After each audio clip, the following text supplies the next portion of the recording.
আজকে আমি যে ডিজাইনটা আপনাদের দেখাতে যাচ্ছি এটা আমার বেশ পুরনো একটা কাস্টমারের। উনি সবসময় আমাকে ব্লাউজ পিস দিয়ে আমার পছন্দ মতো বানাতে বলে যায়।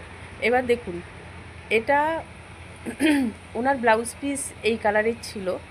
এবার এটার সঙ্গে মানানসই ম্যাচিং এই গোল্ডেন কালারের কাপড় আমি ব্যবহার করেছি, হাতাতে ব্যবহার করেছি, ডিজাইনে ব্যবহার করেছি, পাইপিংয়ে ব্যবহার করেছি। এই ব্লাউজ কাপ বসানো ব্লাউজ, সামনের দিকটা আপনাদের অবশ্যই দেখাবো। দেখুন, পেছন দিকে 1.5 ইঞ্চি নামানো গলা, এটা সামনের দিকে, পেছন দিকে বোট নেক এবং সামনের দিকে ওপেন নেকের কাটিং হিসেবেই এটা কাটা। 3 ডাট দিয়ে সেট করেছি। ডিজাইনকে হাইলাইট করার জন্য পাইপিং ব্যবহার করেছি। এবার দেখুন, একটা ব্লাউজ পিস, এই ধরনের ব্লাউজের তো মজুরি আমার কাছে অনেকটাই। এবার এই মজুরি ছাড়াও এই যে গোল্ডেন কালারের কাপড়টা যে আমি ব্যবহার করছি, এটার জন্যও তো আমাকে এক্সট্রা টাকা তার কাছ থেকে নিয়ে নিতে হবে। তাই আমি এখানে অন্যান্য কোনো কিছু ব্যবহার করিনি। না হলে স্টোনের কোনো কিছু যদি এইসব জায়গাতে ব্যবহার করা যেত, অবশ্যই ব্লাউজটা আরও সুন্দর হতো। এবার এটার হাত ঘটি হাতা করেছি। এবার দেখুন, এই ঘটি হাতাতেও একটা বিশেষত্ব আছে, দেখিয়ে দিচ্ছি আপনাদের। দেখুন, এই ঘটি হাতার মধ্যে, এই দেখুন, এটা পাড়ের মধ্যেই ছিল, এটা ব্লাউজ পিসের পাড়ে ছিল, সেটা আমি হাতে ব্যবহার করেছি। ঘটি হাতাতে দুটো কালার ব্যবহার করেছি, এটা একটা কালার, এটা হচ্ছে আমার কাপড়, এটা ব্লাউজ পিসের কাপড়।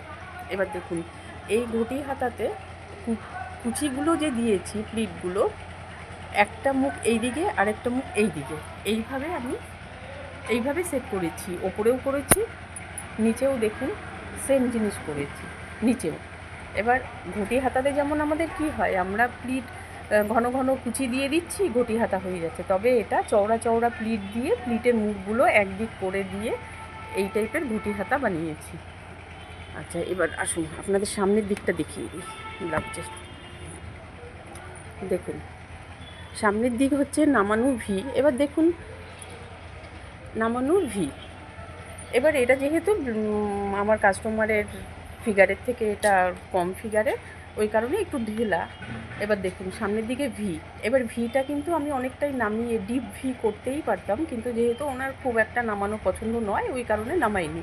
3 ডাট দিয়ে সেট করেছি, 1 2 আর সাইড দিয়ে একটা ডাট আসবে। এই 3টে ডাট সামনের দিকে হুক দিয়েছি। আপনারা চাইলে এটা সাইডে হুক দিতে পারেন, কিংবা পেছনেও দিতে পারেন। পেছনেও খারাপ লাগবে না, তবে এটা খুব ভালো লাগবে সাইড দিয়ে হুক দিলে। আর এটা ডিপ নেক করলে আর একটু বেশি লুকটা ভালো আসতো। এটার নিচে আমি পাইপিং দিয়েছি, আর গলাতে তো পাইপিং দিয়েইছি। এবার ব্লাউজ পিসটা তাপ বসিয়েছি, কাস্টমারের পছন্দ হয়েছে ব্লাউজ। এবার দেখুন, এটার যদি কাটিংয়ের ভিডিও আপনাদের দরকার হয় অবশ্যই বলবেন। দেখুন, ব্লাউজ তো বেরিয়ে যাবে, সেম জিনিস আমি অন্য কোনো কাপড়ে আপনাদের কাটিংয়ের ভিডিও পাঠিয়ে দেব। আর কোনো সাজেশন থাকলে অবশ্যই জানাবেন। ধন্যবাদ।